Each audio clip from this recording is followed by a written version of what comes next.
Welcome to Talking Pictures. My name is Christian Genzel. I'm a filmmaker and film journalist from Salzburg, Austria. Talking Pictures is a podcast series in which I talk to the people who made some of my favorite movies. Today's guest is Stefan Avalos, who was once profiled by Wired magazine as one of the 25 people helping to reinvent entertainment. Together with Lance Weiler, he wrote, produced, directed, and starred in the found footage thriller The Last Broadcast, a film which they also shot, edited, and scored themselves, and which became the first feature film that was released digitally in commercial cinemas in 1998. The film is a true crime documentary about the two hosts of a cable access show called Fact or Fiction, who disappear in search of the mythical Jersey Devil creature. A strange fan who accompanied them and returned unharmed is seen as a murder suspect, but the documentarian believes that the footage will reveal a different story. Before making The Last Broadcast, Stefan Avalos directed his feature film debut The Game in 1993, an edgy crime thriller about two college boys who become involved in a deadly counterfeiting scheme. Later on, Stefan directed the supernatural horror film The Ghosts of Edendale, produced films like Paul Tarantino's black-humored horror comedy HEADHUNTER, and worked as a visual effects creator. His documentary STRAD STYLE, about a man from Ohio trying to make a perfect copy of a Stradivarius-quality violin without any formal training in violin making, was released in 2017 and won several awards at festivals like Slamdance. In our conversation, Stefan Avalos relates the true story behind his first feature film The Game and talks about the development and thought process behind creating The Last Broadcast, including the surprise ending and the documentaries which inspired the film. He discusses the strategies he and Lance Weiler used to make their film look authentic and remembers a few incidences where people were somewhat confused about the reality of the story. He also talks about the ideas behind The Ghosts of Edendale and discusses his future projects. In our conversation, we also dive into a fascinating discussion of what AI will be capable of and how that might affect the future of filmmaking and the future of film consumption. The interview was conducted in connection with our German language podcast Lichtspielplatz. So if you speak German, please visit lichtspielplatz.at and check out episode number 68, which features an in-depth discussion of The Last Broadcast and many other found footage horror films. Also, make sure to listen to our interviews with found footage filmmakers Dean Alioto, Brian Leslie, Ted Nicolau, and Ron Bonk here on Talking Pictures. If you enjoy my conversation with Stefan Avalos, please visit talkingpicturespodcast.com to check out more interviews and follow us on Facebook and Twitter. So without any further ado, here is director Stefan Avalos. So before we get to The Last Broadcast, speaking of classical music, I read on your webpage that you started out as a violinist at a very early age. So I was wondering how that developed and how you made the transition into movies. I started the violin when I was very young, and it was certainly not my choice. At 2.5, I don't think you making much choice. So something that my parents really pushed on me very hard, and I guess, I mean, unfortunately, really, I was very good.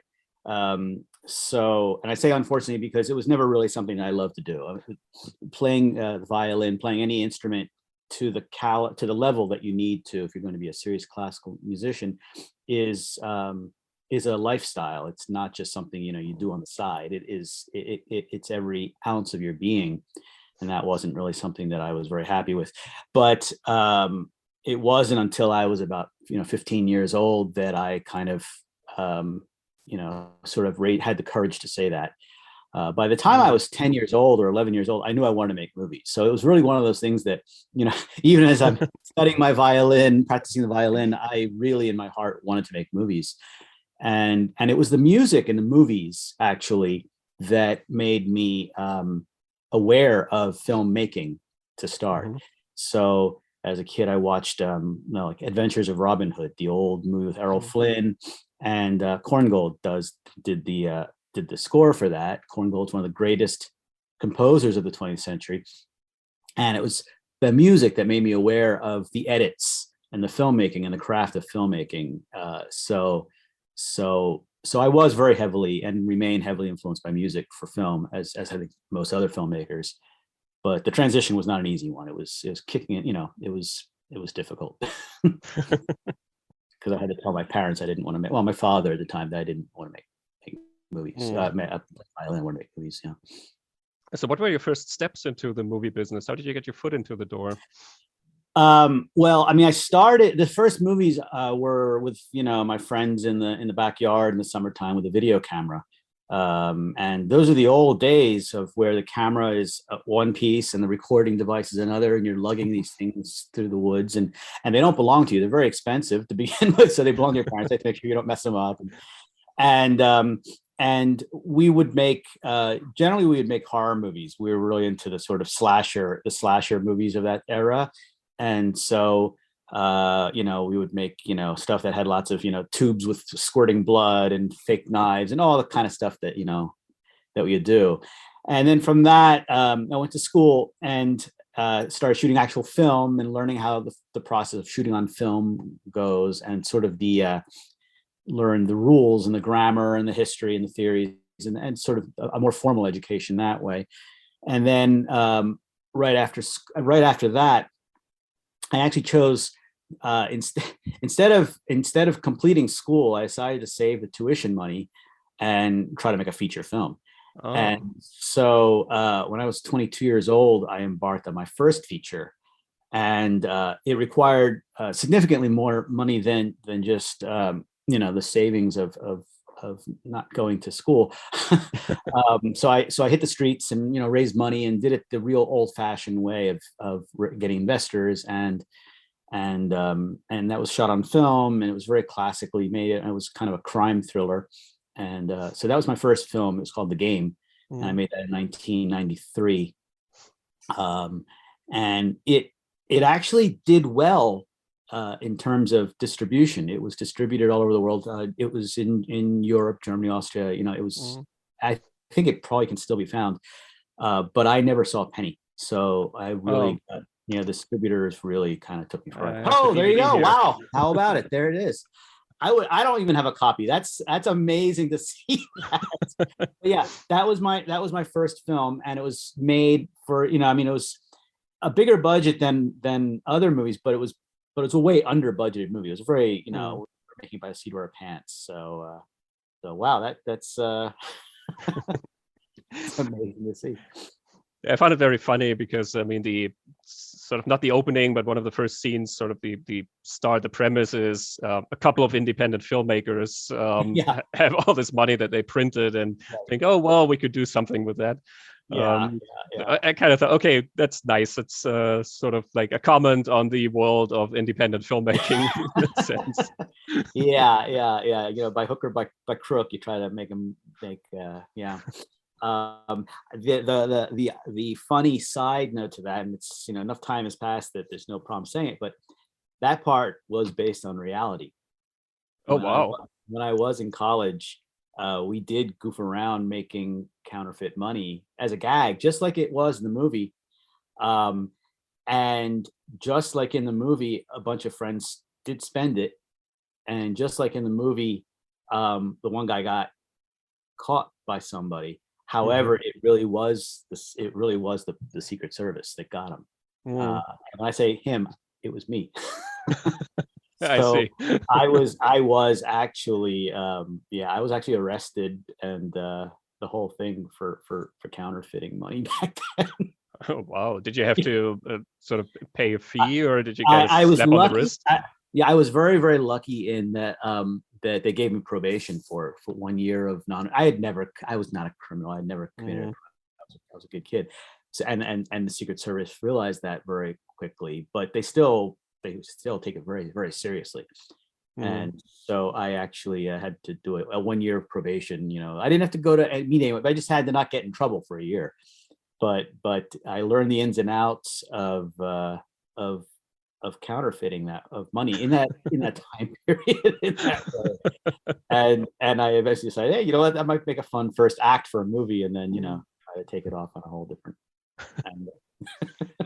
Well, it's a good thing you didn't run into a femme fatale and a whole murder, blackmail, everything. Yeah.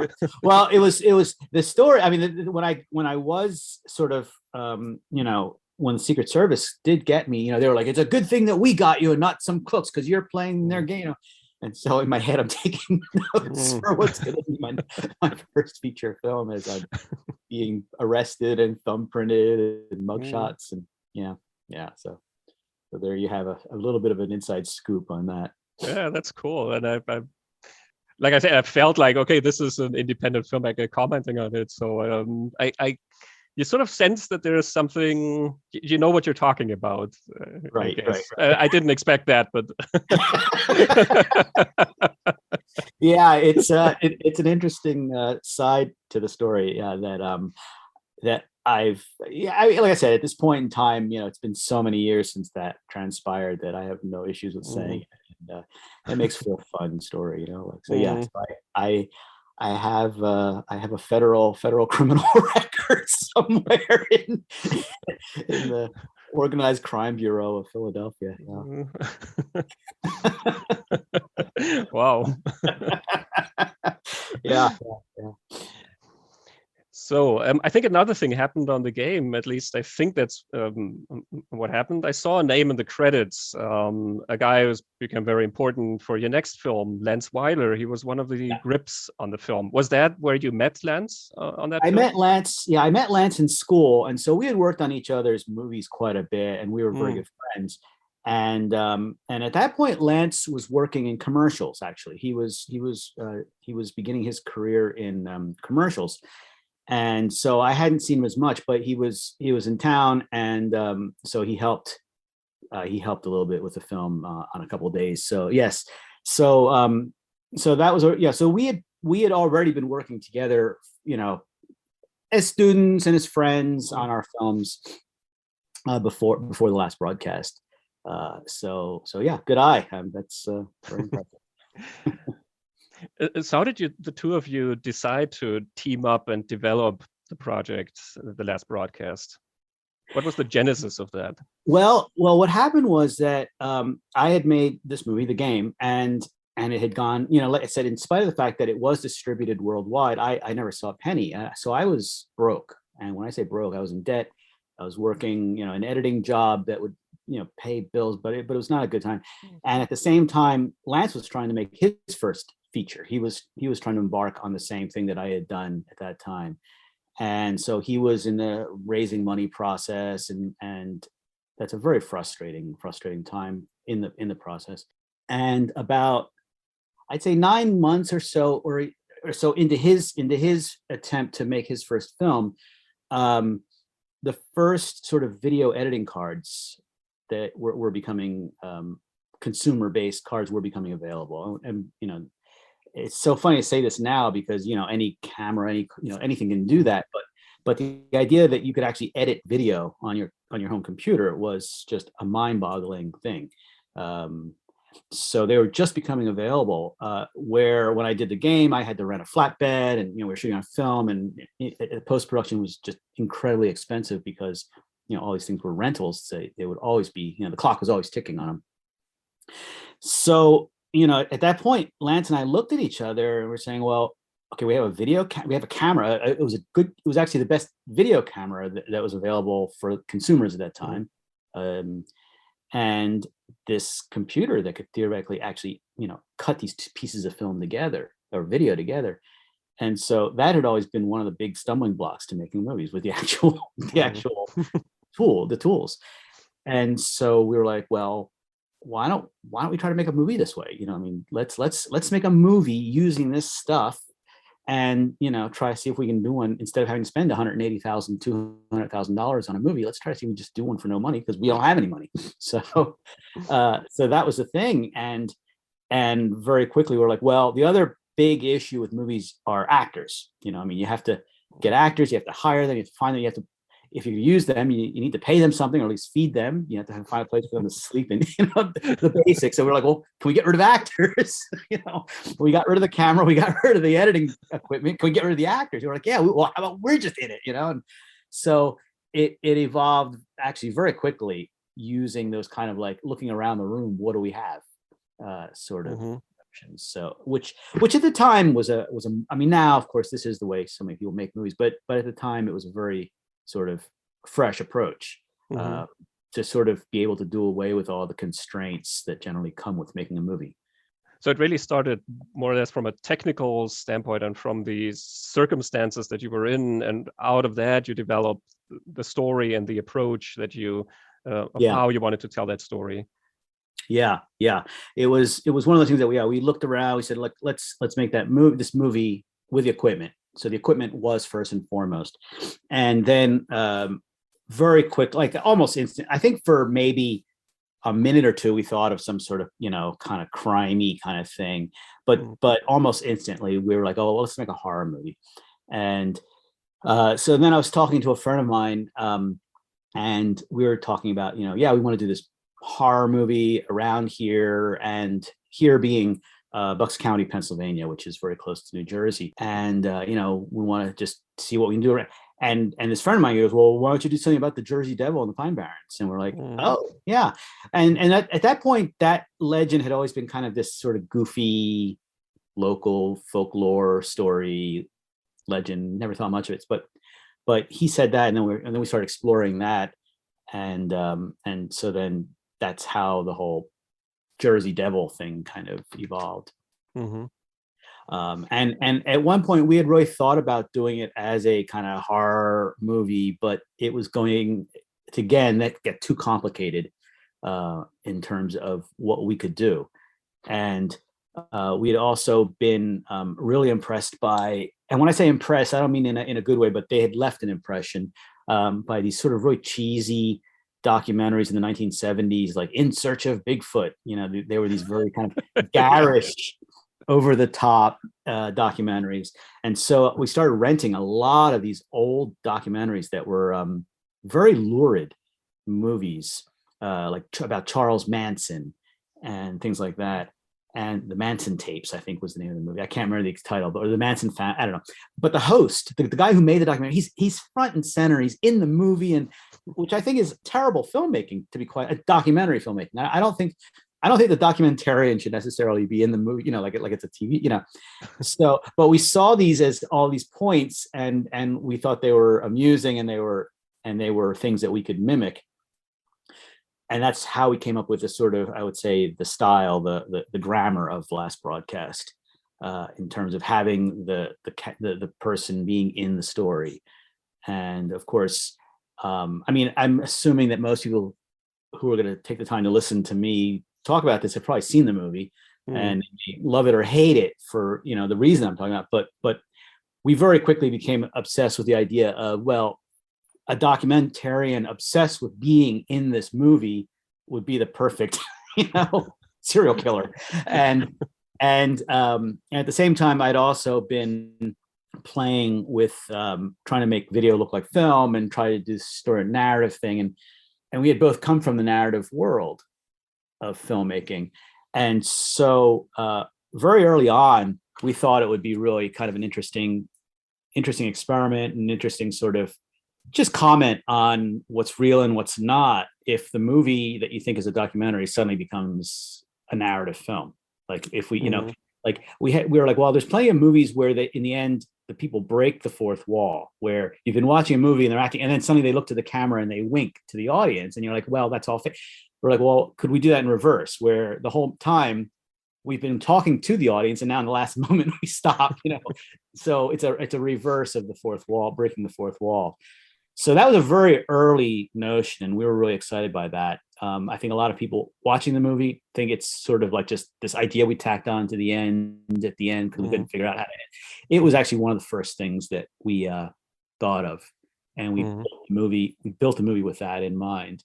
And because the movie cost us no money, since we were our own bosses, it was fun. We could take that chance of doing that and didn't have to deal with anybody saying, yeah. You're not playing by the rules. Yeah, and we'll never get our investment back because the audiences are going to hate that. Like we didn't have to deal with test screenings where people would kill our vision and that kind of. It was a very freeing experience in that way. And I still love the ending. I mean, I love the way that plays, and time has been rough to it because people know, and they don't even understand not to tell you that that's a spoiler. If you tell people, oh, the ending that is the spoiler, if you give that away. But when it first came out at when the movie first played theatrically on film festivals, nobody knew, and the audience reaction was priceless. When they realized that they had been completely just suckered by this. Yeah, it's certainly something that you don't see coming. And Yeah. I guess that's what I mean when I say you're not playing by the rules, Yeah. because in a sense, I mean, in a documentary, you never take that step. But then again, I mean, this is not a documentary that plays by the rules because it's not a documentary. So it's already a part of the DNA of the story that this is something else. It's a strange ending. I have to admit, I'm kind of torn about it. I kind of admire it because it's so daring and it's so surprising. And then I find myself wondering, okay, why is he making a documentary about it if he's the killer? Yeah, right. Well, I mean, we have answers for all those, but answers don't necessarily mean that it's satisfying or even that it works. I mean, for us, we were really trying to comment on. I mean, the movie, we wanted to make a horror movie. It was supposed to be a horror movie that puts you on the edge of your seat, this and that. But it was, especially for that time, it was also a comment on, what's real, what's not. It's kind of interesting that now with sort of deep fake and all the AI stuff coming along, what's real and what's not has taken on a whole new, much more sinister sort of edge than it ever had then. For us then, it was about what's real and what's not based on how the story is being manipulated by people. And so, that was a thing. Even the name of the show, Fact or Fiction, we were really playing with that idea. That was our real kind of interest and curiosity.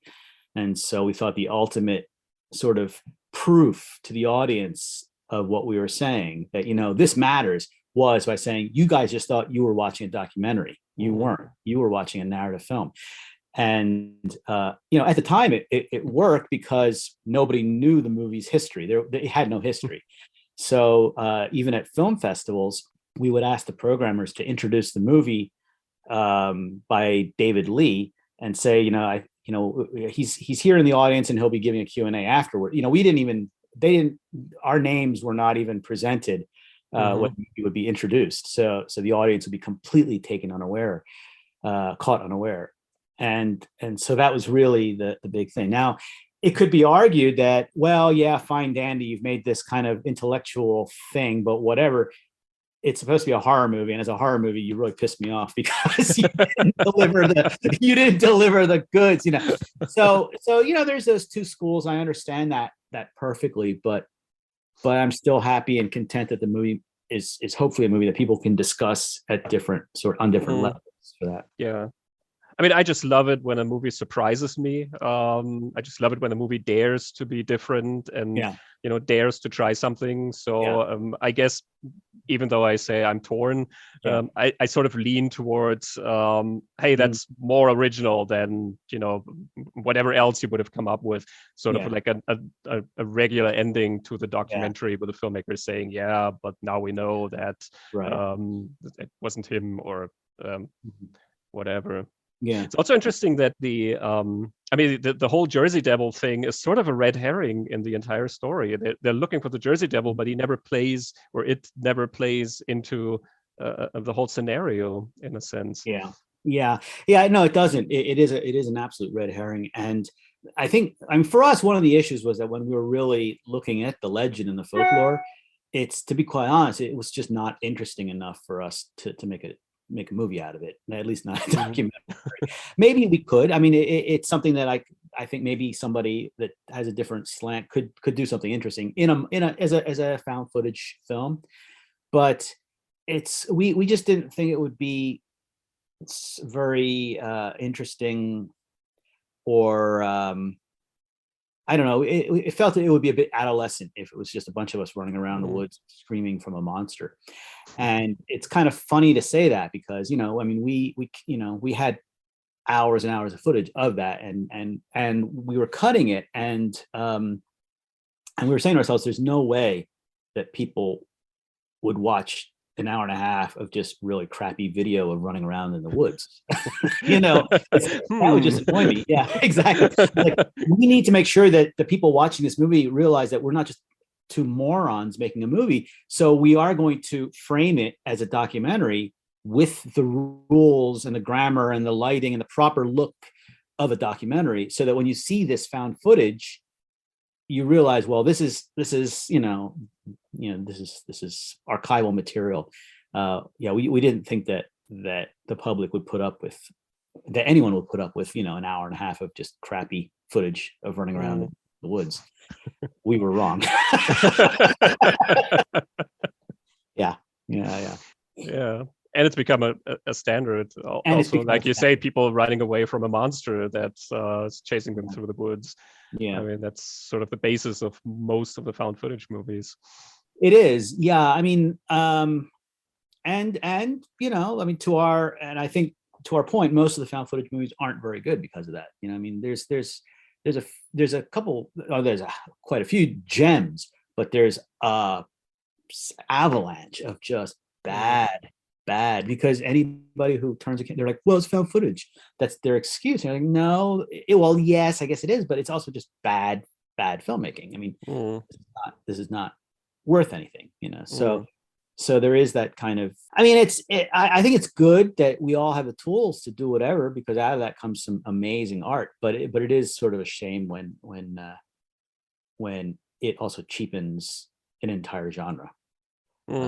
And there's a lot of stuff that's just, so but yeah, it created a whole new grammar, and for better or for worse.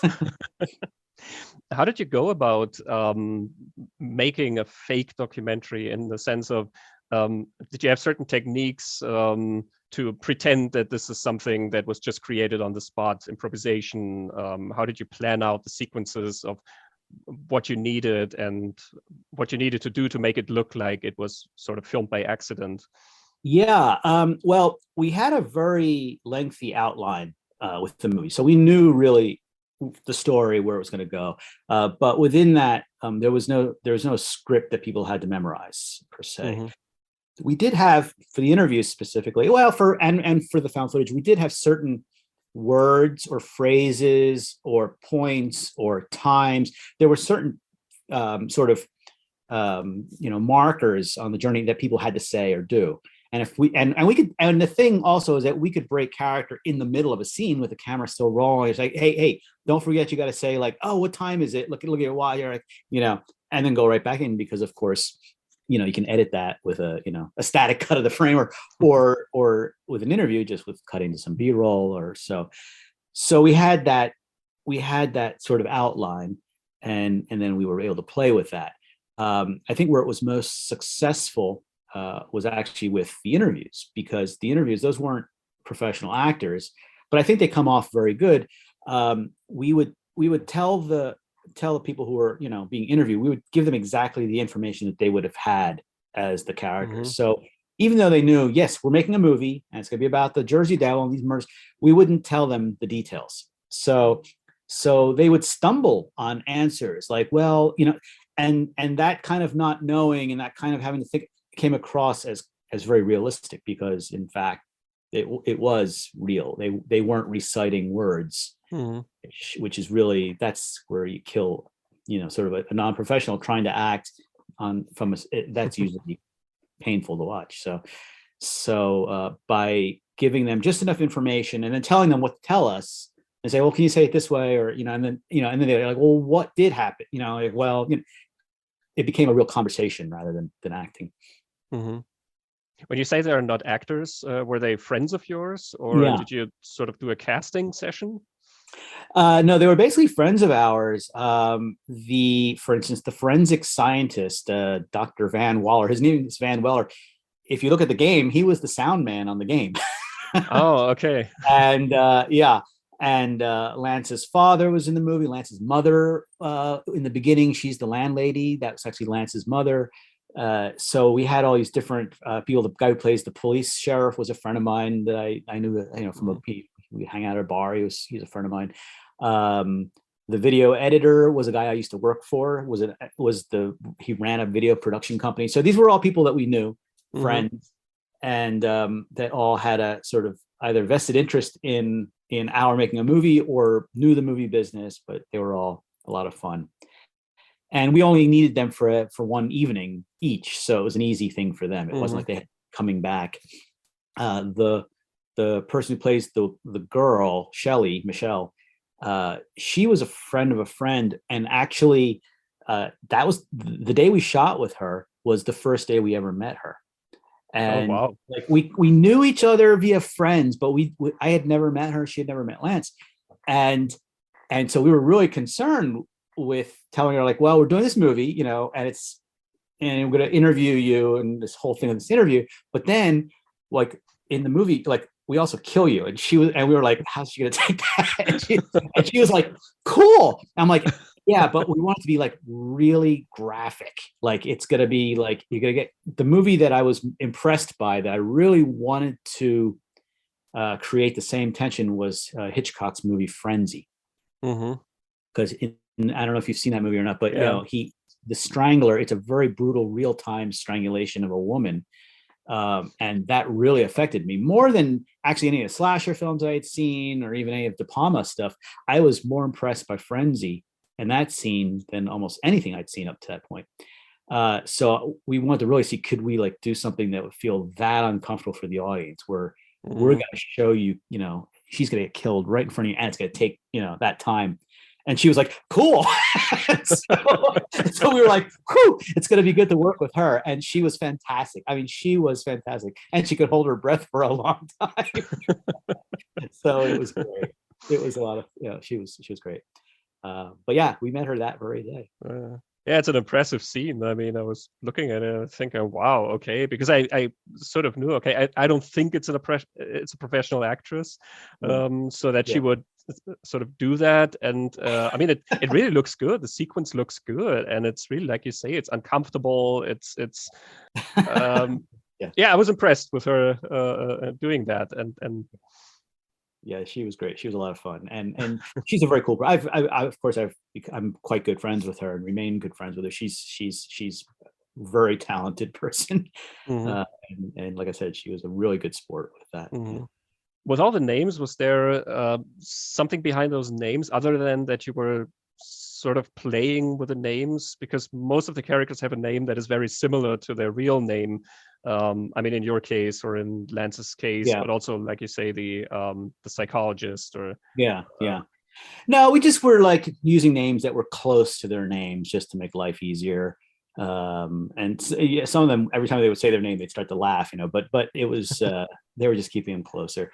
I think the nearest thing to sort of any kind of symbolism in a name was Lance's locus. He liked the idea of locus for two reasons, like, you know, in terms of trigonometry, geometry, you know, the loci of an ellipse, but also it was close to locust, as in the movie Day of the Locust, which is kind of a great movie about filmmaking. So that was kind of where that was derived from, but it wasn't like a lot of thought was given into that. It was sort of like, you know, as we were having a couple beers talking about different names, he's like, locust, you know, like, oh yeah, like a you know, oh yeah, I get it, you know, 2 points, you know, and the movie Day of the Locust, and, you know, that's the extent of what that. So yeah, those were really just to keep them close. And was the show itself, Fact or Fiction, did that have anything to do with the Fox show that I think started around that time, the one with Jonathan Frakes? Yeah, no, that has good memory. That was before this. Yeah, that show came out probably a year, maybe later, 2 years later than our show. So our show was, yeah. So when we were like Fact or Fiction, oh my god, you know, that's that was one of the first times that our movie was like that. There were like similar things happening. We were like, but we were just sort of laughing about that, you know, because for us, the idea of that was just, again, you know, what's real, what's not. I mean, that was our obsessive kind of thesis thought with the movie. So yeah. And did some real life events or some real life crime stories, did those play into the whole story? In our show, Fact or Fiction, no, that they were all basically made up stories. There were a couple interesting anecdotal stories that happened after our movie came out, and one was that it's kind of a bit of a grim story, but at the same time, there's a real funny element to it, which was that somebody was arrested in the area. Somebody had been arrested, was in jail, and they hung themselves in the jail cell. Mm-hmm. And the police had cameras on everything, but the cameras weren't running. The video wasn't recording properly that night, so their tape was all glitchy, and they needed to get evidence of proof of what had happened in the jail cell. So the police contacted the video editor who's in the last broadcast, who actually did work at a video studio, and said that they're like, yeah, we saw this movie, the last broadcast, and we were wondering if we could get in contact with your data retrieval specialist to see if he can repair the video. So we're like, well, did you not see the end of the movie? So we had to explain to the police that it wasn't real, and that there was no way on God's green earth that you can actually restore video in the way we were demonstrating it in the movie, because she's chopping it up like it's film. And yeah, so that was kind of an interesting, where fact and fiction were really starting to get blurry. That was and there was another story where a high school friend of the guy Jim Seward in the movie, mm-hmm. whose name actually is Jim Seward. It's just that his last name was spelled differently. Mm-hmm. But that was his name. We didn't even bother to change his name. And the real Jim Seward was a pretty popular guy in that area. He was a folk singer. He was in bands. He was quite popular. And he was a quite well-known figure. So somebody watched the movie, and their parents, this guy's parents, I guess he was back from college in town visiting. I don't know what the story was. And his parents had seen the movie. And so they took their son, to see the movie, because they knew that he had gone to school with Jim. And the parents, and they didn't say a word, the parents. So this guy's watching the movie, unaware of anything that's transpired in terms of the film. And he's like, I used to go to school with Jim Seward. I can't believe that Jim Seward murdered people. And he goes, who are these people they're interviewing? Jim, they're not interviewing any of Jim Seward's friends. I could have saved him. I could have helped. He said, he came to us after the movie. He's like, throughout this movie, he was getting so upset that his friend Jim had been so obviously railroaded. It wasn't until the end of the movie. Wow. Like, oh. And his parents were in stitches because they knew that this was going to be their son's reaction. So I thought that was another fun story, but it had a lot of fun, anecdotal things happening back then. Yeah. You kind of know that you've done a good job pretending it's documented when people react like this. Yeah, these were sort of the best kind of compliments that we could get, when people would get that kind of incensed. I want to also say that, like, the feeling of anger that I think to this day people get with that end, that twist, was something there. When I was in school, I watched a movie called David Holzman's Diary, and mm-hmm. I guess now it's a more well-known film because it's become available, but for many years there were only about 2 film prints of it that could be seen in New York. And I watched it in a documentary class, and under the auspices of I'm watching a documentary that this man has made 3 days before he has to go into the being drafted, and this is just his life that he's recording in New York in 1972. And I thought it was an interesting film as I was watching it, life and this and that. And then at the end credits started scrolling. And then cast of characters, David Holzman, Kit Carson. And it took me about 10 seconds. I was like, wait a minute, this isn't real. This is fake? Why? I was furious. I was absolutely furious. And I wrote this essay about how much because I have to write how much I hated this man, what a piece of crap. I was absolutely besides myself that I'd been so suckered. And then I went to watch it every year because I would watch it every year thereafter because it became one of my top 10 favorite films because I thought that was brilliant. And so that anger and that feeling of having been so sort of betrayed by the movie was something that we definitely took to the last broadcast. I wanted to see if I could recreate that feeling, and I guess we have.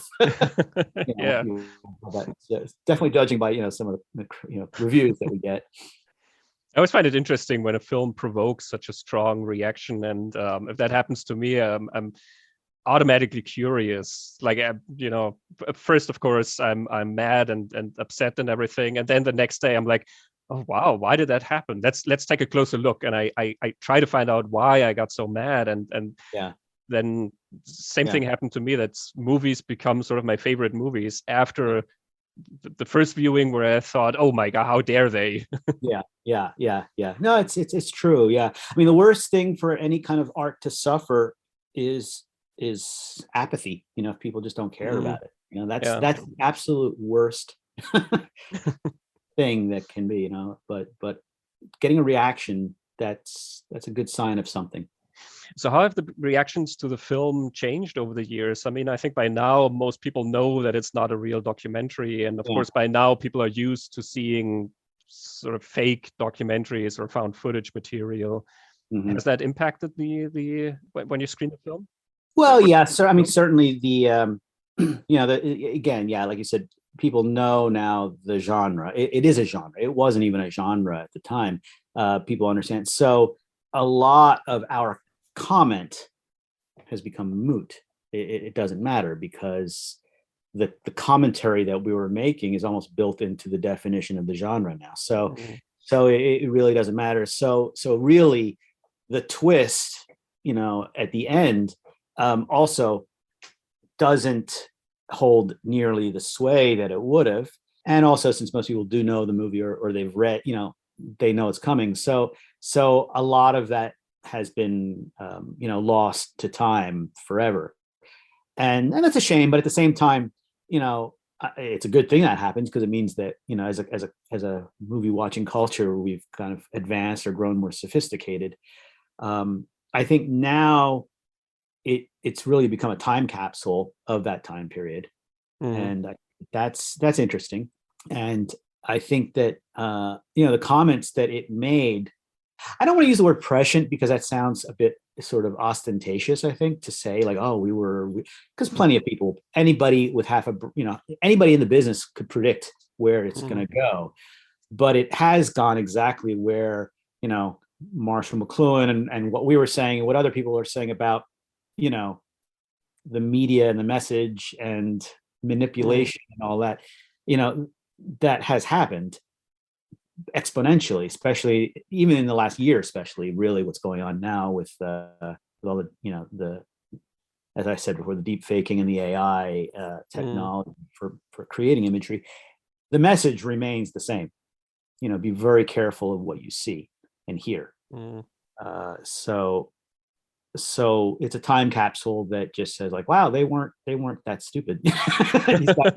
these guys had something, they were thinking about something. And I think because of that, I am really happy that we didn't just make a movie about people running around in the woods. I Mm, mean, I am happy for that our kind of, we were being accused of being over intellectual, then I'm glad that we did it mm, because it that's the part that remains interesting. mm. Yeah, that's why it means something. Yeah. I think also pinpoints a time in movies where especially horror films became so much more self-conscious that Yeah. that era that started with a movie like Scream, and where people were sort of commenting on all of the trappings that the horror genre brought with it. Characters were aware that they're in a horror film, and so sort of the audience was included, and like, yeah, Yeah. we know you've seen a horror film, so um, Yeah. let us react to that and sort of play with the conventions. And Yeah. I feel like the last broadcast really comments, I think, on, like, I mean, it's a fake documentary where sort of there's a character who is manipulating video, and the documentarian is telling us that okay, he's just sort of manipulating the materials so that he can get a certain effect out of it, as if that documentary was real, but in fact the documentary is doing the exact same thing. So Mhm. um, Yeah. Yeah. Yeah. yeah. Yeah. No, that's exactly the thing. And even the idea of making Jim, like trying to do magic tricks, and we're sort of implying that, yeah, it's trickery. It was all Mm, little magic tricks done different ways. And yeah, and Scream came along, I guess, That was around the same time. I think Scream. I'm trying to remember if Scream was before or after Last Broadcast. I I think think it it was came out in '96. yeah, it's a bit before. Yeah, I remember when I saw that, I thought it was incredibly clever. I think the Scream franchise overall is a very good franchise, actually. But I think that this first Scream, just laying out the rules was just such a great bit because they weren't talking down to us, the viewer, the horror fan. They weren't, they were treating us as equals, and I really appreciated that. That was great. And of course, like Cabin in the Woods, really took that to the sort of edge in terms of the rules. I think Cabin in the Woods, yeah. In terms of that, a lot of people thought that was amazing. I didn't think it was quite as great as I think a lot of other people, but I appreciated again how it was really taking every genre and saying, yeah, we're making them right here. So yeah. So when the Blair Witch Project came out, I think barely a year after you started your film, or maybe half a year after you came out with your film, did you notice that people were reacting to the film differently? Did that sort of hype around Blair Witch, did that impact the way that the Last Broadcast was seen? Well, yeah, for sure. I mean, the biggest thing with it, I mean, when Blair Witch was first starting to, we knew of Blair. I mean, obviously, we knew of Blair Witch before it was ever finished because there was definitely crossover. Our movie played in the theater where the guys had worked, so we had been in communications with them, and there had been different iterations of Blair Witch going on. When it was at Sundance, we were there that same year, and Dan introduced himself to us. The other guy, not Dan. Eduardo introduced. Yeah, maybe they both did, but Eduardo did. And I remember telling a friend of mine, I was like, "Oh yeah, they made this movie Blair Witch." I was like, "But it's like." I didn't think it, I was like, yeah, it's kind of like it's the last broadcast. They made the last I was like, it's the last broadcast because our movie had already been, really starting to get noticed and seen, and had been in quite a few festivals. So then, when a couple of days later, when they made the big sale and all that stuff, it was mind-boggling that that it happened, because at that point we just figured they were just like, they made a movie like ours, so whatever, ours is already out there and we've gotten a lot of publicity. But they made a straight ahead horror movie, so I think that their movie delivers the goods in a different and people can argue better way than Last Broadcast, because they made a movie designed to scare you and scare the shit out of you, and especially in 1999 or when it came out, they effectively did that. It scared the living hell out of everybody. We wanted our movie to be scary, but we were making a different movie. It was an intellectual thing. Like I said, we never thought that people would put up with watching just found footage. We thought there was no way that we would have to frame it. And interestingly enough, they had thought the same thing, because their original movie had been the same exact, with interviews and all that. And it wasn't until much later that they decided, let's just go completely with found footage, which changed the course for them. They also had a huge advertising campaign when the movie came out. So the movie really got seen. It was released by a big distributor, so it got proper distribution. It helped us in the end in a big way, because where maybe a very small part of the public had heard about our movie, when Blair Witch came out, and then when all this controversy about what had happened there sort of came out, and when Howard Stern's talking about it, when all these, suddenly everyone's like, what's this Last Broadcast movie? And they want to see that. So in the end, that was definitely helpful to the life of the Last Broadcast. I mean, I think it would have been nicer for it to go down differently. But in the end, it worked out for all of us. And I know that especially in Europe, they were really pushing, like, double packing the movies together. And it got pretty weird. Yeah. Nothing. Here in Germany and Austria, they released a special edition of Blair Witch with the Last Broadcast as a bonus movie. That's the way it was released here in Germany. And look, the box cover art, even it's made to look like it's the Blair Witch Part 2. Yeah, that's pretty crazy. That's crazy. And again, that's the sort of thing that neither party had any control over. I mean, it's not as if their team or our team were like, hey, that's a good, that's the distributor. But again, I mean, it helped. It helped us for sure. I don't think it hurt anybody in the end. I don't know. It was a very weird situation. And yeah. I guess it has its good sides and its bad sides. I mean, like I said, it helped you to sell the movie, and it brings attention to the movie. And I still remember around that time that every movie that was not the Blair Witch Project was sort of seen as a knockoff. That was sort of seen like a low-rent version of the Blair Witch Project. Even you had to explain that the last broadcast that was actually made before Blair Witch, but it was just seen. Okay, there are a couple of other movies where people are running through the woods with shaky cameras or that sort of thing. And nowadays, if you look back on those movies, you realize that they're completely different movies. Also, with some of the other found footage movies that came around at the same time. So I think it's taken people a couple of years to sort of distinguish between the individual approaches to that genre. Yeah, it has. I mean, and it will forever be that way. I mean, for us, I will say the most frustrating thing was when people were like, "Oh, you guys ripped off the Blair Witch." I mean, that's when we would see red. That's when we would really get, we would know. Got to be clear on this. No, our movie came first, and in fact,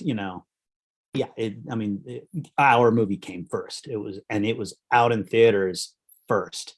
It was being, that was a big issue that we had. I remember like we were in Cannes and some reporter wrote, about our movie that way. And, I was like, if you're a journalist, do your research, It's like, it was infuriating. So that was really probably, that was the roughest part of it all.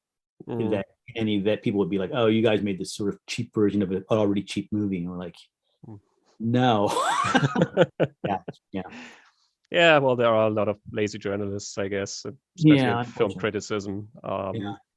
So when you made your next movie, where the Ghosts of Edendale, around that time, was there any thought about making another found footage film, or were you consciously seeking for another approach or a more conventional approach? Yeah, I mean, a lot of people were like, "Oh, make a sequel to The Last Broadcast." You can. There was always that, and that remains to this day. People are still talking about sequel to The Last Broadcast.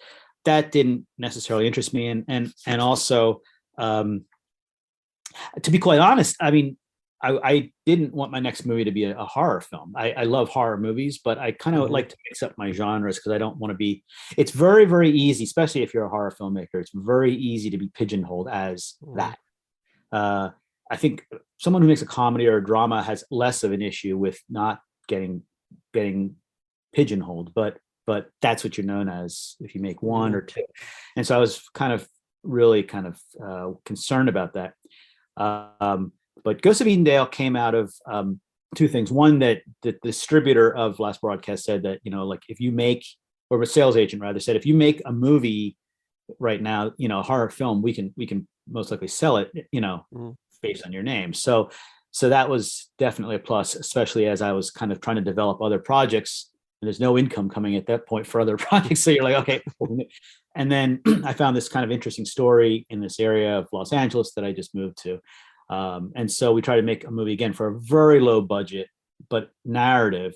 And the problem with Ghosts of Edendale really there is that it was just, in terms of the technology, it was just a little bit shy of where we are now with digital cameras as narrative cameras. I mean, now of course everyone shoots digitally, but so that made the grammar of it, visual, much more difficult. So people were like, oh, it looks like a cheap soap opera or whatever, but well, that is that time period's look. But yeah, I wanted to sort of just keep mixing it up and go back to narrative. And again, it has a very interesting comment on sort of your situation as a filmmaker. I mean, it's about a guy who, well, probably selling his soul to the devil to make it in Hollywood. And I think, I mean, every independent filmmaker has that kind of sort of conundrum that you sort of maybe you wish you were there, but Mm-hmm. you also kind of know that you would lose control over what your movies would be. And yeah, no, definitely. I mean, absolutely. And that was the big intrigue with that one, was the idea of, doing whatever it takes to make it in Hollywood, selling your soul, as you said, to the machine of Hollywood, and that you just become part of that. And also the desperation that you see here with people coming out here, like thinking they're going to make it. And then, if you want to get very dramatic, how the machine can just turn you into just, meat on the street. And you do see that. So I thought that was kind of, I was like, wow, that's horror right there. Like, I mean, that's scary. That could be really scary. Like, and seeing homeless, I mean, of course, now we have an even bigger problem, but you see homeless people on the street, you're like, how did they get there? How did that end up happening? To me, that, like, I don't know if it's a common anxiety with filmmakers or artists or people who don't have a regular steady job, of like waking up in the middle of the night, like having this nightmare that you have no money, that you're living under a bridge. I mean, I have that anxiety of like, I'm homeless with no money, and and that to me is one of the scariest. Like, that's hard, more than being chased by a psycho killer. Like, the idea of having no money, no house, no nothing, no food, living under a bridge, desperate. And so I thought that was kind of a interesting thing to do, to a way to victimize a person. Yeah, it's a more existential horror in a sense. Right. Yeah. Existential. And then also the, I was really intrigued by the sort of, and I don't even know if this, it can play as horror or as anything, but I was intrigued, I think, as most filmmakers get, with the idea of time and freezing time on film. I mean, once you shoot something, it's frozen. And that's really probably the closest thing that you can have to an actual ghost. Because we think about ghosts as, repeating something they did in life over and over again in a house or whatever. You're like, well, you're describing movies being projected. I mean, that's a ghost right there. That's the absolute definition of a ghost. And so all that stuff kind of started getting thrown into the pot. And of course, this fun legend, the story of this cowboy who was a real cowboy that lived in that hill, and who died in this bizarre way. And so yeah, that was all the ingredients. Lots of very interesting textures in that film.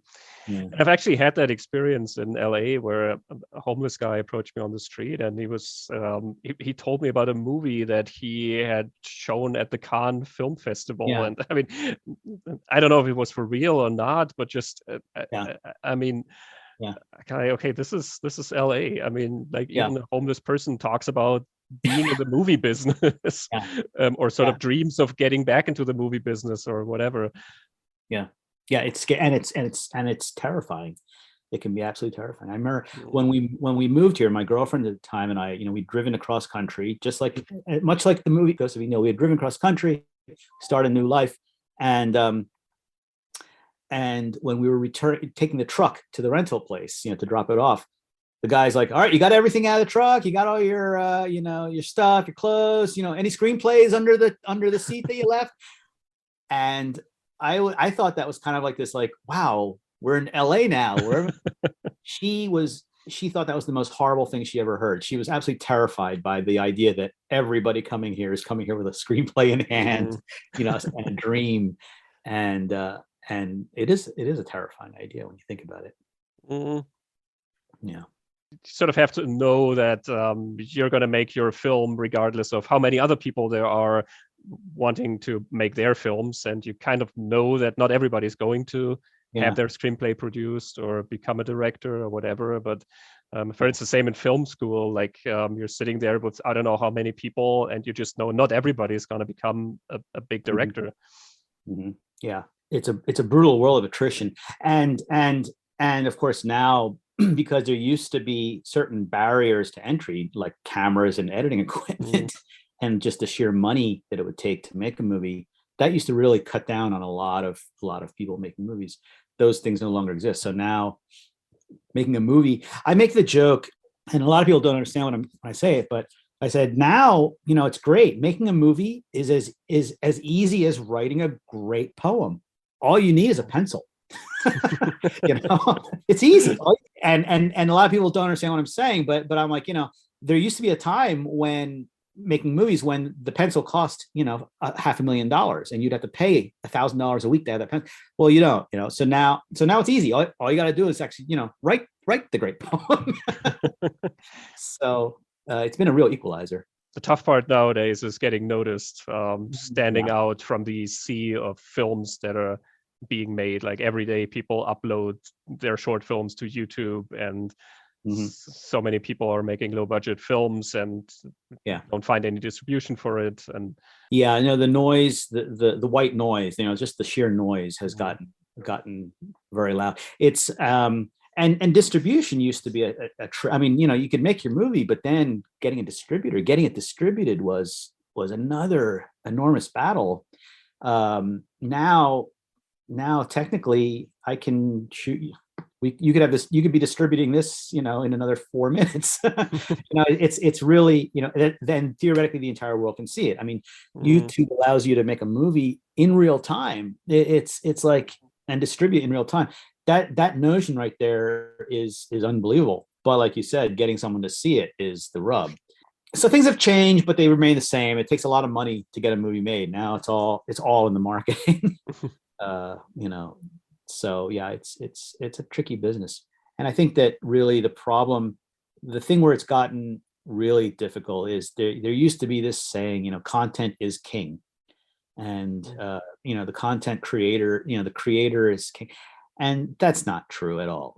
Content is not king. Content aggregation is king. That's really the thing. So being a content creator or even having the content no longer is the thing. And in a way, it's always been that way. I mean, if you didn't have the muscle of, let's say, Warner Brothers or in the old days, like, Columbia or whatever, to get the movie into those theaters, no one was going to see, Clark Gable in his latest movie. It was just like, it required that machine. But that machine has become so ruthless in the last years, and with streaming, it's become so monopolized by just a small handful of companies. It's kind of scary to see, and we'll see where it goes next, because it's also really brought down the price that you get for making a movie. And the problem is that you have to, if you can't make a living making movies, ultimately you can't make movies. That's really the problem. So bringing these profit margins down so much is in the end suicidal. Anyway, not to be a downer. I know you have a couple of things in development. I mean, after Edendale, you worked as a visual effects producer, animator, co-producer of some movies, but you only made the documentary STRAD STYLE as a director. But I saw on your webpage that you have a couple of new things in development. Yeah. There's a handful of projects that I have that I'm working on right now. The focus of the projects right now that I'm working on a movie that's right now it's called ATM Boy. That's the title of it, and it's a narrative film based on a true story that I found that I think could be very, very entertaining. I found the story is basically about this Australian guy who found a glitch with his credit card and went on a big spree with his friends, a huge spree. And it's a very easy story to find online. I found it and I actually flew down to Australia, met them and connected with them and optioned the story and developed it. And so we're in the works with that project. And I'm very hopeful that will be taking off pretty soon. So. Yeah, that sounds cool. It sort of ties in with your first film, right? Again, people trying to. Yeah. It's interesting these days, and this is the first time I'm actually saying this kind of in a sort of interview public forum. But I've been curious. I have friends who make. I have a lot of friends who make movies. And I try to see what's the similar vein. Like what you always make a horror movie, or you always make a comedy, or you're always making a. There's always something that people are a story that people are trying to tell, and they may tell it 100 times if they make 100. If they're so lucky, let's say 10 times. They may tell that story over and over again. in different ways, and it might not be obvious it's similar or something. And I wonder what it is, because my movies are all different genres and they're wildly different movies. Well, what's the similar thread? And it seems to me that it's about copying things, about trying to fake or copy or create, mimic something that's real. And I was like, well, what is that about me that I'm so obsessed with the idea or curious about the idea of trying to create something that's not the original, but is like there's a certain copying aspect. STRAD Style, the documentary, is about that. I don't know if you've seen that movie or not, but it's unfortunately not. No, it's not available here. Yeah, it's a shame. That is the movie that currently I'm most proud of. That's the movie that's come closest to being like, yeah, that's the movie I wanted to make. And unfortunately, yeah, it hasn't gotten much European distribution, which is curious, because I actually thought it would do very well in Europe. It seems like a very European story, but evidently American documentaries are not of as much interest in Europe as unless they're a crime or yeah, maybe, who knows. Yeah, but that one is also about a guy who's trying to replicate a violin. So it's it's a very entertaining film.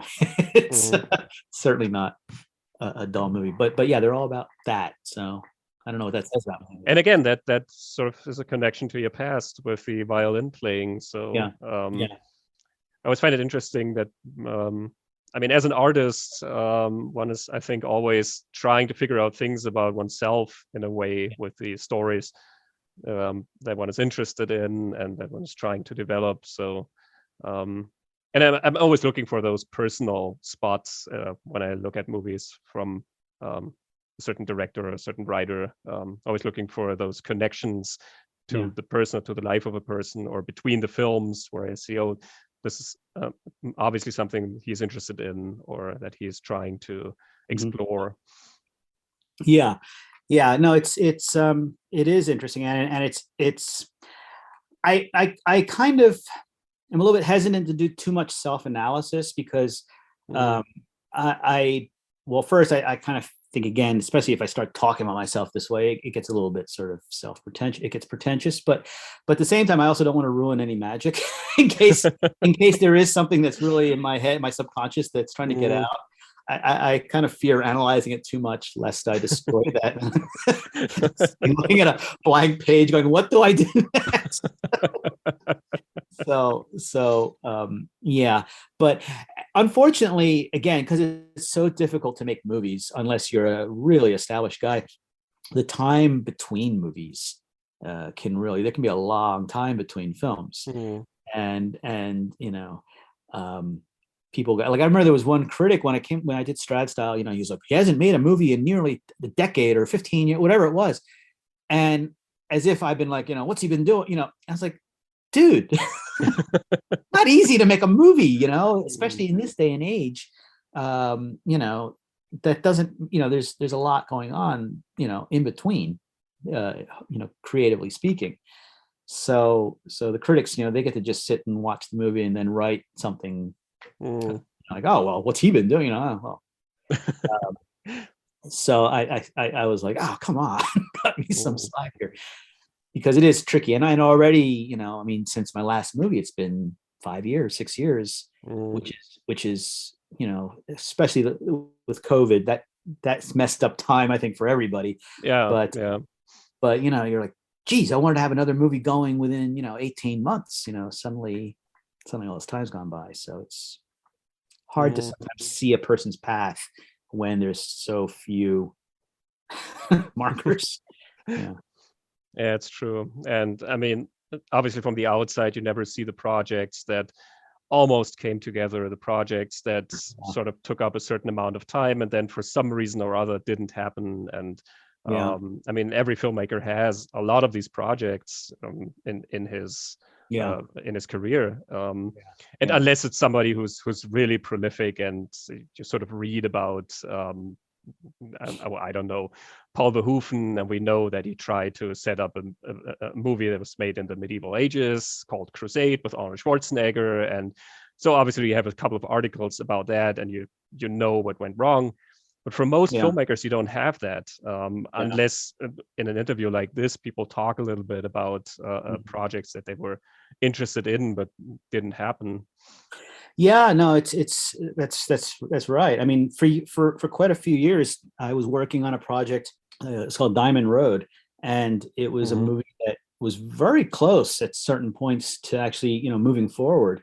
And the last iteration of it, the producer who was attached to it, it was an airplane movie. It was biplanes and kind of a road adventure action movie. The producer who was attached to it, who was a pilot, he was a crazy pilot. Actually, he was killed in an experimental airplane crash in China. Oh, wow. So they're like, you get the New York, well, that's over. Like, things like that happen, and and it's just, it's just, that's the nature of the business. Unfortunately, a lot of times it's not nearly as dramatic as that, but whatever reasons, the movies don't happen. So it's amazing that movies get made, to be quite honest. There's so many variables, there's so many people ready to say, no, what else you got? Like, well, that was a year of my life that you just said, what else you got? It is amazing that movies get made at all. I think people prefer to say no because it's so much easier to say no to something. That's a very easy and clear decision, and it's not putting you at risk when you say no, because when you say yes, that means, well, who knows, maybe it will fail, or maybe something better will come along in a month, or who knows. No, it's especially when you start talking about bigger movies, it's very scary to say. You say yes, and you're saying yes to, $100 million if you're a studio, which is why, studio executives, their lifespan's only about 18 months, generally speaking, and then they're, moved on. It's a crazy business. It's really like, I mean, I can't think of too many other businesses where your proof of concept product, the product that the test product, that is the product in the end. It's, when you make a car, you get to make clay models and you have people look at them, and then you make an actual car. If it doesn't work, this is it. You make one car. And that's the car that better be, generating money. It's nuts. And also now things are really changing where people are, I think the audience, the viewing audience's habits have changed in a very real way, in that I think people are preferring to watch episodic television than feature films. I mean, I think that is happening, and I feel it happening with myself even. So I think that's something that we also need to really be watching, because it's getting harder to make feature films just because you're competing with television. Good television. I mean, television that is at least as good as the film itself. So it's tricky. It's a tricky world. I think that episodic television, I mean, obviously there have been so many great productions in the past couple of years, really cinematic quality and great writing and everything. But I think people love episodic television because it makes it easier when you look at so much that you could watch. There's just the selection is mind-boggling. And it's really hard. I mean, unless you're somebody who's really following all of it and reading reviews and everything, then you sort of know your way around the whole offering. But as a regular person who just, sits down on his couch and wants to be entertained, I mean, episodic television sort of helps you, because once you try it out, and when you like it, then you don't have to make that decision for a certain amount of time. Tomorrow I'm going to watch the next episode, and the day after that I'm going to watch the third episode. And if it's really successful episodic television, that could go on for years. You don't have to make that decision anymore. I think that's helpful. Also with movies, I mean, the successful movies these days are essentially series. Like when you look at Fast and the Furious, or anything else that has a 6 or 7 or 8 in the title. It's just the next episode. The Marvel movies, it's the next episode of the same story. Yeah, yeah, very much so. Yeah, I mean, we are creatures of habit, whether we like to admit it or not, Mm. and we're lazy. Yeah. Yeah. And watching movies is a passive experience by and large. So it plays into the idea of being lazy. You want to sit down and be fed information by someone, which is one of the reasons that I don't think interactive film is going to ever be a thing. Mm. There's been a lot of experiment with that, and I've experimented with it, and I've also in the last few years been involved in virtual reality filmmaking. Mhm. And I think these are all really interesting notions, but I'm not sure that any one of those is going to ever be a redefinition of the viewing. Mm. Um, for as long as time has existed, man has enjoyed sitting and watching other men tell stories, men and women tell stories. I mean, whether it's Mm. a celluloid screen, or whether it's a play, or whether it's a caveman in this cave, it's always been the same thing. The Mm. storyteller telling a passive audience, and I don't think that that's going to change. Maybe it has an influence on the world of computer gaming, which looks more and more like a movie when you look at certain games. And Yeah, maybe there the interactive element obviously is important. But yeah, there you have the problem that you want to play something, and so that means you don't want to watch parts right, of a movie, or yeah, you don't want to be distracted by too much stuff that doesn't have anything to do with the game. So again, it's a yeah. different kind of storytelling. It is, and it's a game. I mean, it is. It's not. It's really. Yeah, they have movie elements in these, and the look of these. I just was watching the latest demo of Unreal Engine's latest Hmm. human demo, and it's unbelievably good in terms of what it looks like. But it's still a game, and most of these games have to be a very simple storyline, or else it no longer is a game. It's no longer a game. So mostly it's the same game too. I mean, they're all the same game. It's the first person. It's Castle Wolfenstein. It's the same game. It hasn't changed. It's still you're running around shooting people, with a gun. Mm. It's basically it. So it kind of has to stay the same. They might have. I'm simple. Of course, I'm being a little facetious, but Mm. I don't think it can get too complicated, because if it does, then it requires a certain passivity on the part of the person who's ready with their, to start shooting things. So I know, like, when I play these things, when they have these long, amazing introductions, I might watch it the first time, but then after that, it's like skip, skip, skip, skip, skip. Get to the fun. Yeah, Yeah, we'll see how that develops, the two worlds, if they sort of yeah. merge. But yeah, I think I agree. Mhm. It's going to be two separate things. Yeah, I mean, and games will get more and more realistic. Um, I'm a little bit troubled. Like I was saying, I was watching this demo, and I was, they're like, this is not real, and it's a terrorist operation. You see the guy getting shot, Mm. and I was like, this looks like I'm looking at body cam footage of a raid on, whatever, some terrorist raid, and it's pretty disturbing to watch. And you're like, boy, this is a game. Mm. This looks like a live stream from a shooter video, or like I don't know. I don't know. It's messing up people.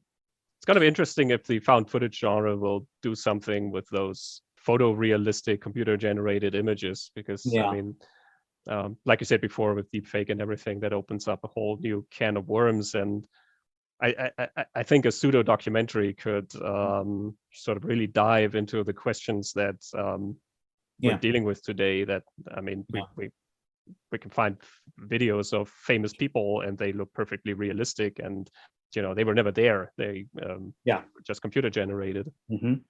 Yeah. No, I think that that's definitely something to explore. I'm sure someone is exploring, but like I was saying, there's been talks over the years of a sequel to Last Broadcast, and Hmm. actually recently we've been talking to some filmmakers who are interested in doing something, and we've been discussing. We're like, let's not, if you're going to do something, and if we're going to give you permission and rights, to the story to do something, don't rehash what we did 25 years ago. you know Mm. Make a movie that's current to now, and the now of what's real and what's not, I think, is exactly what you said. Hmm.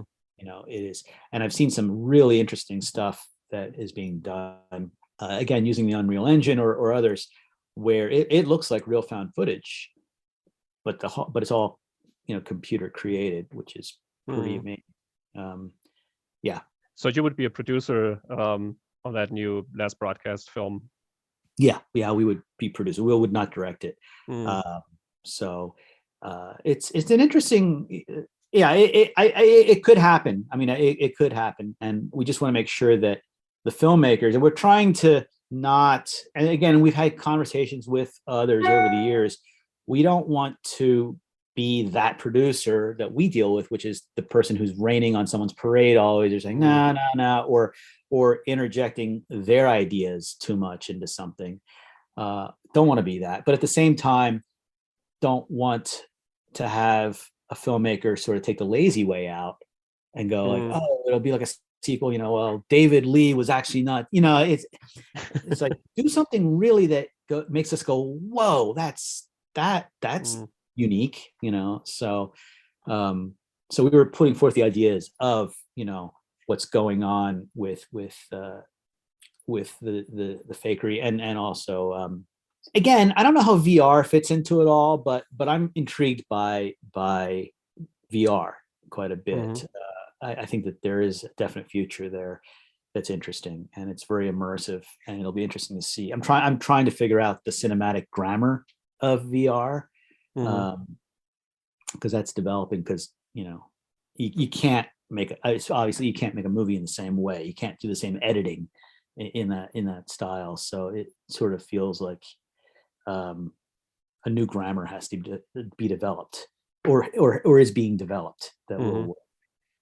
So how can that work with a pseudo documentary? Interesting. So you have a lot of new projects on your plate, and a lot of things to look forward to. Yeah, I mean, it's an exciting time. It's such an exciting time, and we're sort of really, I mean, this is the golden age of tools for the maker. I mean, we can do things now with cameras that, I mean, I think about like if Hitchcock could see how we can move a camera now, because he was always trying to move camera in an interesting way. If he could only see what can be done now with, forget Steadicams. I mean, that's old school. I'm talking about just like an iPhone with stabilization. It's insane. There's nothing that cannot be done or achieved.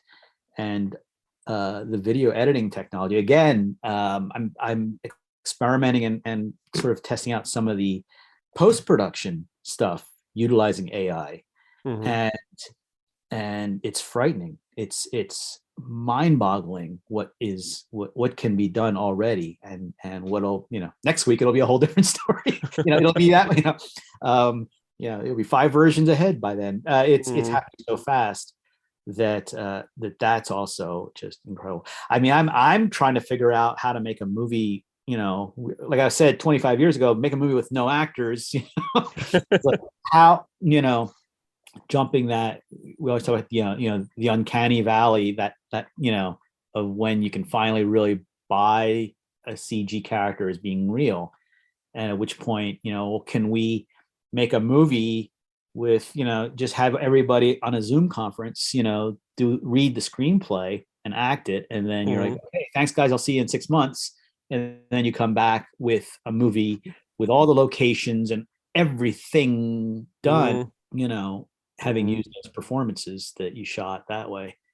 I think that that's going to happen real soon. I mean, it's already happening, but I think that's where I'm kind of curious as to because then you really get to make movies that you wouldn't have had a chance to make. So I think that's kind of cool. Yeah, I mean, it's an interesting and sort of a frightening idea, I think, because when you think about all of the different applications that you could have, I mean, somebody could make tons of new movies with Humphrey Bogart, or could make tons of sequels to whatever film where the actor is no longer alive. Yeah. Or could sort of remodel the films in a way that they would want them to see. I mean, we already have things like fan edits where people say, oh, I didn't like the ending, or I didn't like the way this was structured, so people sit down on their computer and sort of Yeah. retool the whole movie. And when you have all the tools, then maybe that opens up a whole new sense of participation in a way. Like when people are really unhappy with the latest season of, I don't know which series, Game of Thrones. That one was a people were really angry there. Right, exactly right. I hate it. Yeah. No, that will happen. I mean, I mean, for us to theorize is one.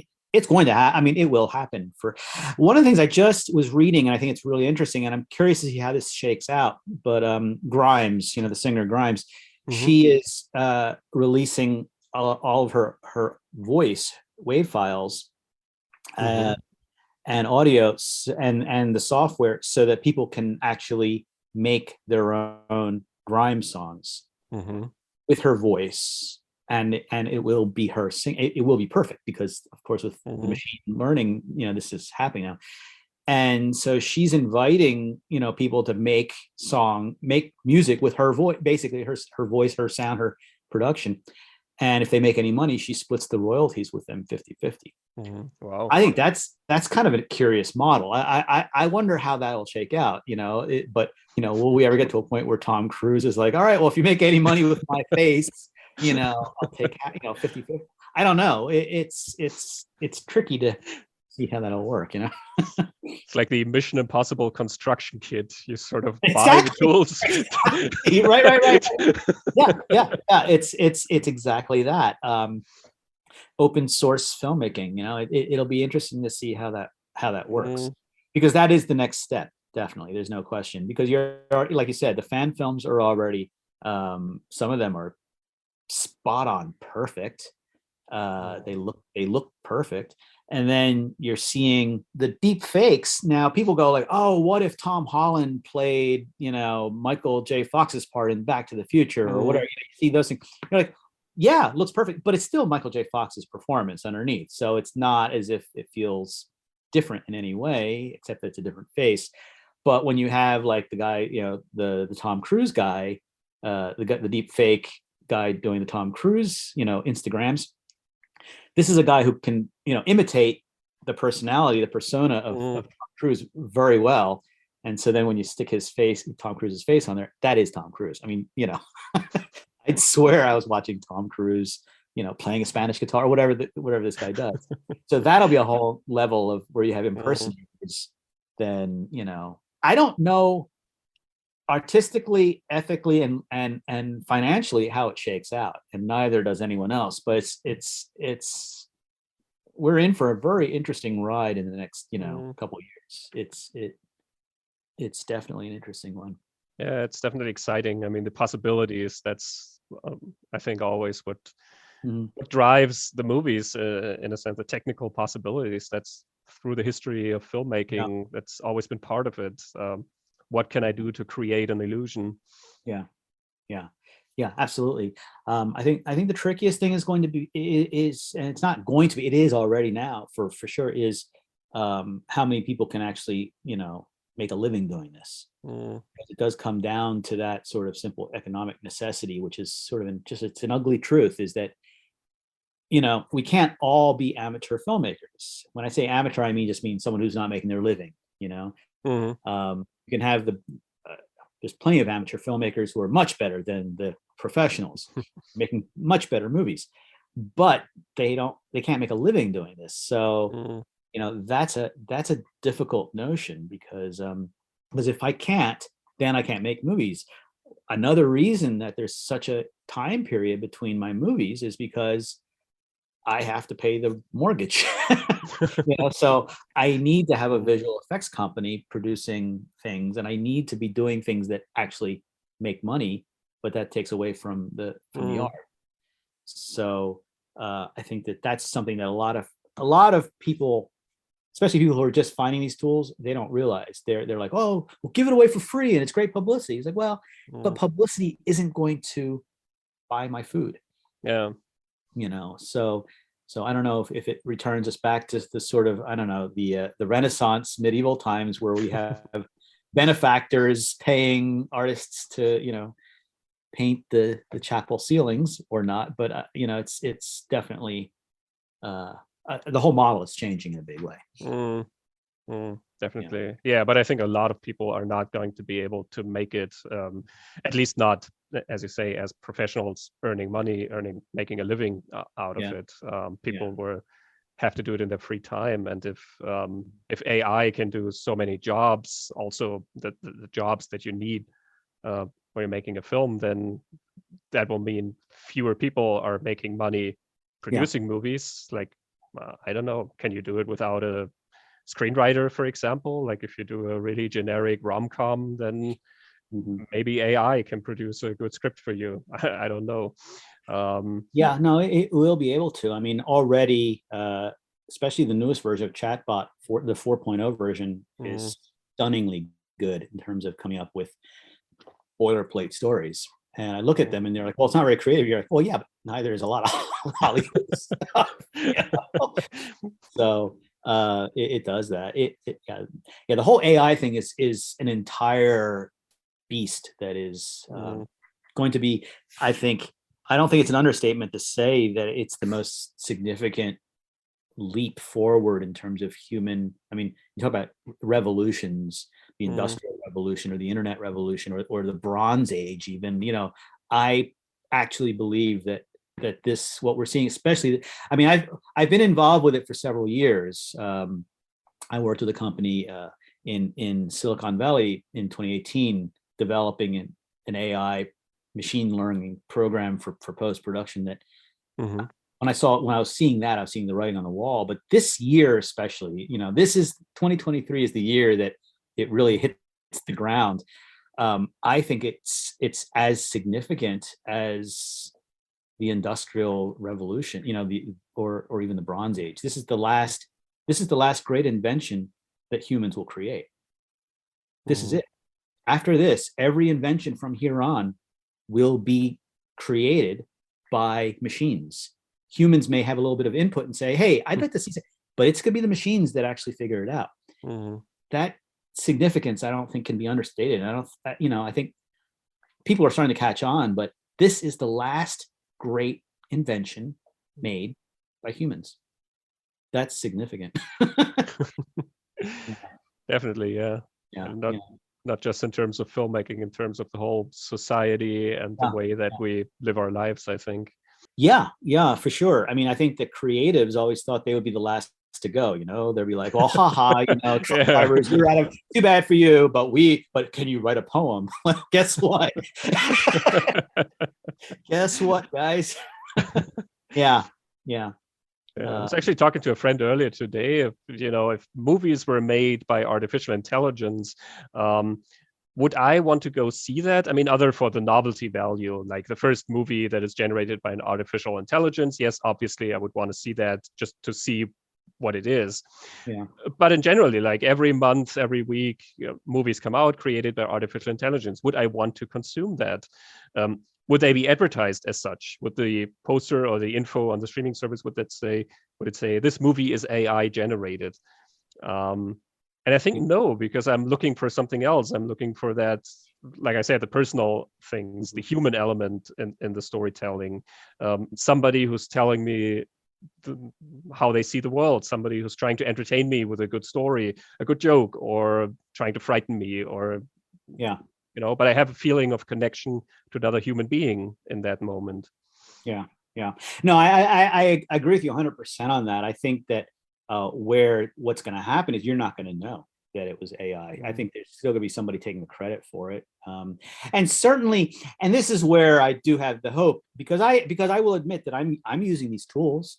I absolutely am using them, but it's not that I sort of press the button and then off it goes, it released, done. I'll use it, and it may be a starting point that I then hone and finish. It may actually be much more than a starting point. It may only need a little bit of a brush up, but it does need the human touch. But at least for now, I mean, again, now in 10 years, in 5 years, in 20, I don't think so. Like the way I'm seeing it develop, I think that that's also temporary. I think we'll probably get to the point with movies where, who knows, I'm prognosticating here like some sort of futures. I don't know. But you could come home and instead of scrolling through Netflix, or whatever your streamer is saying, like, oh, what's the latest movie?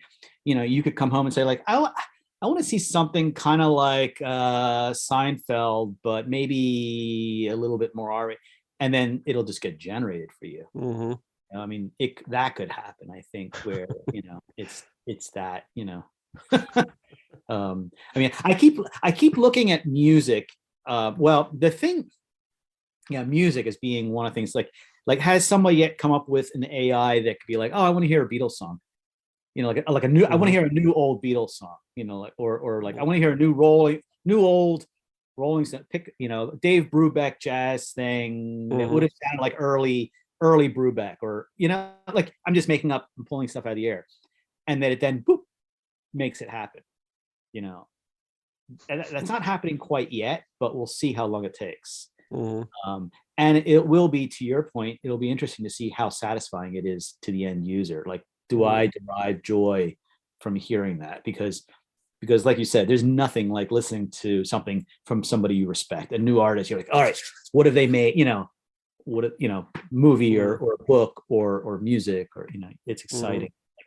I mean, I know, for instance, I don't care what the movie is going to be 10 years from now, but when the Coen brothers come out with a new movie in 10 years, I'm going to be one of the first to see it, because that's how much I respect them. I'm always excited for the latest, So, I think what I would always use it to sort of create mashups. If I had this technology, like you say, I come home and say, oh, I would love to see, I wouldn't just say, oh, I would love to see, like, I don't know, a new Jim Cameron movie or something like that.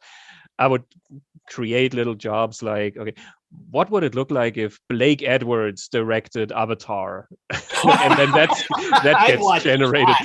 I would definitely watch that. I'd be very curious to use sort of strange combinations like that. I love it. That's a great pitch right there. Yeah, that's funny. Yeah. No, that'll happen. I mean, it's going to be the Mid-Journey version of filmmaking, really. Yeah. Yeah. Well, we'll see. We'll talk again in 10 years and see how much our crystal balls have become reality. Yeah, no, I mean, I would say 10 years is that's I'd say 8 months. It's happening so fast. But tomorrow maybe there's a new development or a new story that's who knows, but certainly the next few years will be very interesting. I think that probably the most important thing now for artists that they must realize, if they haven't already, is that you cannot just be a writer or a director or an actor. You must also be a producer. I think the word producer has to be a hyphen onto anything that you are. You have to really kind of be more of a businessman than ever if you're going to be an artist, because it's too easy to replace the artist with something that's good enough. So I think it's really important to look at it that way. If this is going to be a profession. Yeah, and also to be somebody who makes things happen, who sort of instigates his own projects, and not wait for somebody to say, oh, hey, wouldn't it be great if you made a movie for me, or created a song for me? Because I think those old structures are slowly falling away, or maybe not even slowly, but I mean, it's sort of the independent spirit that you need when you sort of, I'm going to make my own movie, I'm going to make my own song, write my own book, that kind of thing. Yeah, no, absolutely. And the good news is that it's a lot easier now to do it. I mean, that's the reason it's still happening, but that wasn't possible, 25, 30 years ago. It's easier now to do it. You have a phone, if you have an iPhone, that's a studio right there. You've got it. Well, even though you showed with the last broadcast that you don't really need a lot to make a movie. How much was the budget? I read something about $900. Yeah, the budget it was funny when we made the last broadcast. We said we want to make a movie for no money, So we actually went over budget by $900. Yeah. When we tallied all the production costs of the movie, it was truly that. I mean, people think that we're making up some kind of gag or whatever, but that was really it. Now, when the movie actually started making money, when it actually, because eventually it became quite a profitable film, we did pay people, like all our friends that worked on the film, we paid them like SAG rate for like what they would have, like if they had been a SAG actor working that day, we used the SAG rate as a rule, and we paid them, for their time. And so the budget eventually went up, but we were able to make the film for $900. Amazing. Yeah. Of course, that's, anybody can do that now, but then it was really just unheard of, because the big story then had been Rodriguez making El Mariachi for about $7,000, and that was like, oh, for $7,000, how could he do that? And so 900 was a whole new floor. Yeah. Did you ever think about making another movie with Lance together, partnering up with him again? We talked about it, and who knows, maybe one day we will do something. But I'm very good friends with Lance. It was certainly not a kind of personality or anything like that. Nothing dramatic. It was just that we both had our ideas of what we wanted to do, and Lance actually did help me out. I made a music documentary, like a concert film, a couple years after last broadcast, and Lance helped me with that. But that was just a small project that never really was released. So, but Lance is on the East Coast. He's in New York and Pennsylvania, and he works in New York, and I'm on the West. So that's one issue, that makes working together trickier. But yeah, maybe one day, we'll see.